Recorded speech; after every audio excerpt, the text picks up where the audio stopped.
Bismillahirrahmanirrahim. Assalamualaikum warahmatullahi wabarakatuh.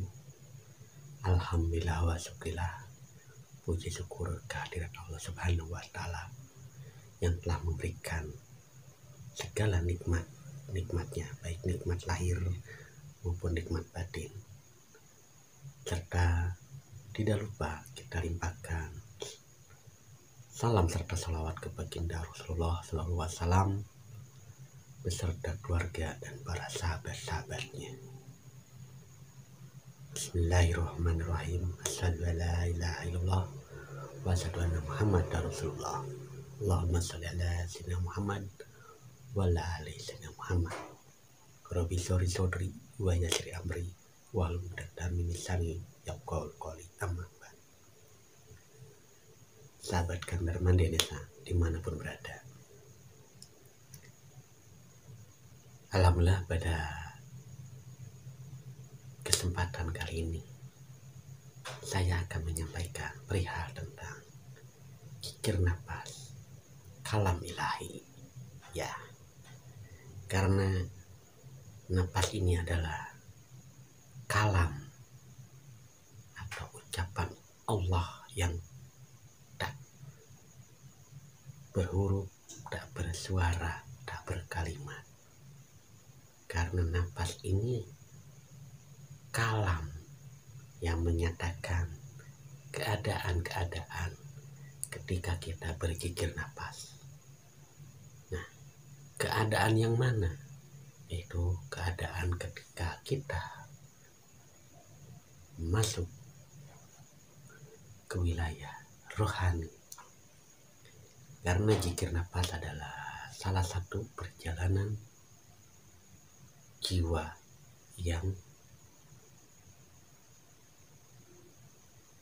mengitari atau menyaksikan keadaan-keadaan di alam rohaniah. Nah, keadaan-keadaan itulah yang disebut dengan kalam ilahi. Nah, karena kalam ilahi itu tak berhuruf, tak berkalimat. Hanya orang-orang yang peka, hanya orang yang sadar dengan tingkat kesadarannya yang tinggi, yaitu sadar Allah. Maka ma'rifatullah itu ya sadar Allah. Sadar Allah itu ya ma'rifatullah. Karena ini semua adalah dasar awal mula kita beragama. Awal mula kita yakin dan percaya adanya Allah Subhanahu wa Ta'ala. Nah, maka dengan zikir nafas inilah kita diperkenalkan, kita dipahamkan dengan kalam ilahi. Ya, nafas ini salah satunya adalah kalam ilahi yang tersirat. Beda dengan kalam ilahi yang tersurat, yaitu Al-Quran. Tapi yang tersirat jarang kita dipahamkan, kecuali orang-orang yang sudah peka karena selalu mengalami perjalanan rohaniah dengan metode zikir nafas, sehingga si nafas itu menghantarkan sang jiwa untuk menyaksikan sang penciptanya. Siapa sang penciptanya? Dia laisa kamitslihi syai'un. Maka di dalam zikir nafas yang mengikuti keluar masuknya nafas ini, tugasnya kita hanya menyadari keluar masuk, lalu diikuti dengan lafaz hu Allah. Ketika nafas masuk di hidung, diikuti dengan lafaz hu. Ketika nafas keluar dari hidung, maka ikuti dengan lafaz Allah.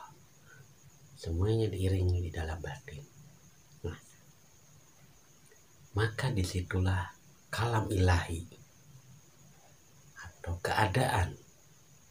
Keadaan itu adalah kalam ilahi.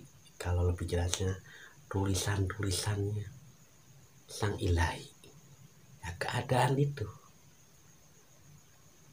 Karena ketika kita mengharungi perjalanan rohaninya, saya yakin dan percaya sahabat-sahabat mengalami suatu keadaan, suatu peristiwa yang belum pernah dialami di alam nyata ini.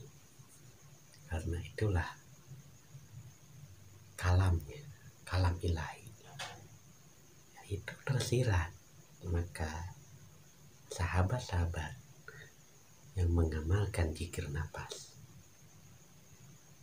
saya yakin dan percaya mengalami semuanya keadaan itu di dalam perjalanan rohani. Karena kita semua akan dipahamkan oleh Sang Maha Pemaham, yaitu Allah Subhanahu wa Ta'ala. Maka dengan keluar masuk nafas ini, kita sadari yang mengeluarkan masuknya nafas ini, dialah Allah. Dia Allah itu sebagai penghantar menuju penyaksian yang sebenar-benarnya. Menyaksikan apa? Menyaksikan jadi laisa kamitslihi syai'un. Dia tidak serupa dengan sesuatu, dan dia tidak bisa diumpamakan dengan apapun.